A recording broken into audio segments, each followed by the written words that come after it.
વિજલપુરમાં firing કરનાર 3 આરોપીઓની પોલીસે ધરપકડ કરી છે। 13મી ફેબ્રુઆરીએ મોડી રાત્રે ફાયરિંગનો બનાવ સામે આવ્યો હતો।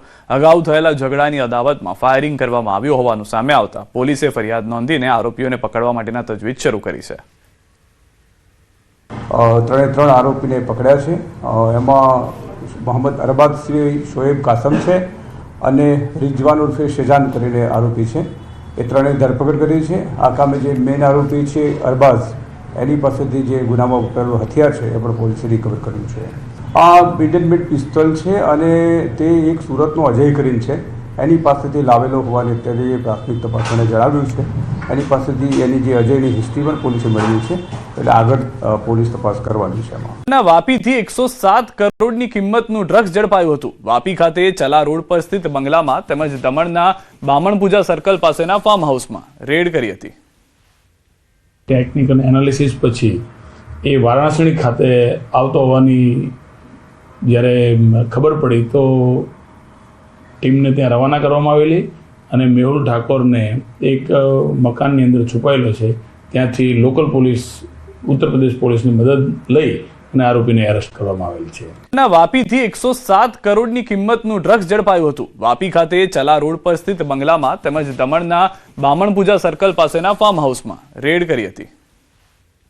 ટેકનિકલ એનાલિસિસ પછી એ વારાણસી ખાતે આવતો હોવાની જ્યારે ખબર પડી તો ટીમને ત્યાં રવાના કરવામાં આવેલી અને મેહુલ ઠાકોરને એક મકાનની અંદર છુપાયેલો છે, ત્યાંથી લોકલ પોલીસ ઉત્તર પ્રદેશ પોલીસની મદદ લઈ અને આરોપીને એરેસ્ટ કરવામાં આવેલ છે। વડિયા મામલતદાર અને તેમની ટીમે બિન અધિકૃત અનાજના જથ્થા સામે કડક કાર્યવાહી હાથ ધરી છે। ઢુંડિયા પીપળિયા નાકા પાસે રિક્ષામાં લઈ જવાતા ઘઉં અને ચોખાના જથ્થાને ઝડપી પાડવામાં આવ્યો છે। કુલ ₹82,527નું અનાજ તથા રિક્ષા કબજે લેવાય છે। હાલ જપ્ત કરાયેલા અનાજ સરકારી ગોડાઉનમાં જમા કરાવવામાં આવ્યું છે। મામલતદાર કુલદીપસિંહની આ કાર્યવાહીથી અનાજ માફિયાઓમાં ફફડાટ ફેલાયો છે। શિક્ષણ જગતને લાંછન લગાડતી ઘટના। ઉમરેઠના સુરેલીમાં શિક્ષકની શરમજનક કરતૂત। પ્રાથમિક શાળાના શિક્ષકે વિદ્યાર્થીનીઓ સાથે અડપલા કર્યા। શિક્ષક વિરમ દેસાઈએ સગીરાઓને અશ્લીલ વિડીયો બતાવી શારીરિક છેડતી કરી। ઘટનાની જાણ થતાં વાલીઓએ શાળામાં હોબાળો મચાવી કરી પોલીસ ફરિયાદ। પોલીસે નરાધમ શિક્ષક વિરુદ્ધ ગુનો નોંધી જેલ ભેગો કર્યો। જામનગરથી આ સમાચાર, ત્યારબાદ આણંદથી પણ આ સમાચાર મળી રહ્યા છે। વાલીઓએ નરાધમ શિક્ષકને કર્યો છે જેલ ભેગો।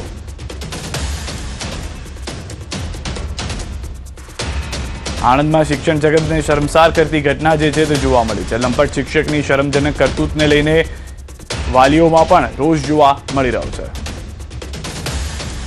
આ ગુનામાં સંડોવાયેલા આરોપી વિરમભાઈ સોમાભાઈ દેસાઈ, રહેવાસી છબો, તાલુકો બાયડ, જિલ્લો અરવલ્લીને અટક કરવામાં આવેલા છે।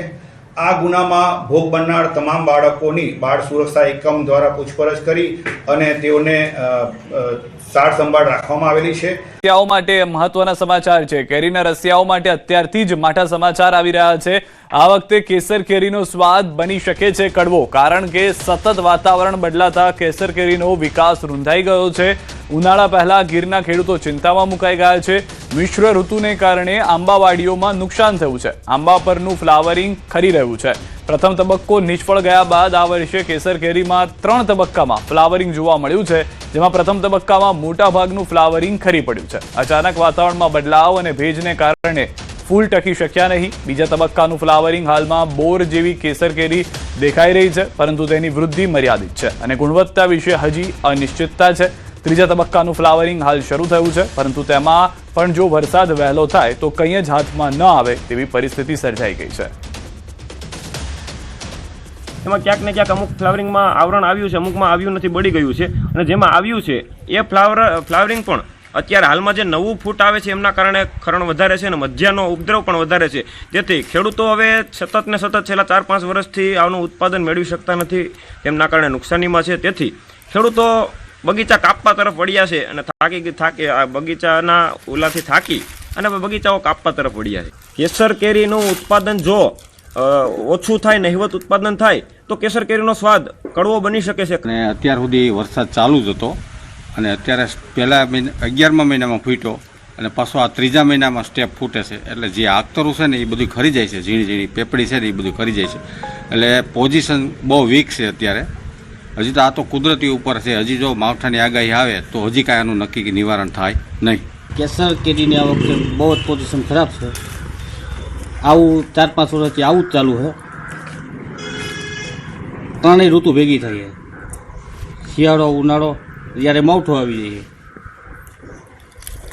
અને 3 વાર બગીચા ફૂટ્યા છે. 3 સ્ટેપમાં છે. પહેલો ફૂટ્યો, પાછો ધરોયા ફૂટ્યા છે અને હજી ફૂટવાનું ચાલુ જ છે. બહુ નબળું રહે આ વર્ષ.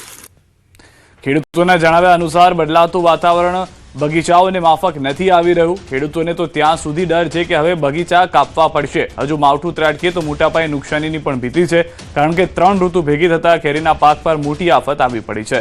દિવસે ધમધોકતો તડકો અને રાત્રે ઝાકળ વર્ષા સાથે ઠંડી, આ બંને પરિસ્થિતિઓ એકસાથે સર્જાતા કેરીના ઝાડ પર પ્રતિકૂળ અસર પડી રહી છે. સામાન્ય રીતે કેસર કેરીને સમતોલ તાપમાન અને સૂકું વાતાવરણ અનુકૂળ હોય છે, પરંતુ અચાનક તાપમાનમાં ફેરફાર થવાથી ફૂલ અને બોર પર સીધી અસર થાય છે. પરિણામે પાકની ગુણવત્તા અને જથ્થા બંનેમાં ઘટાડો થવાની શક્યતા છે.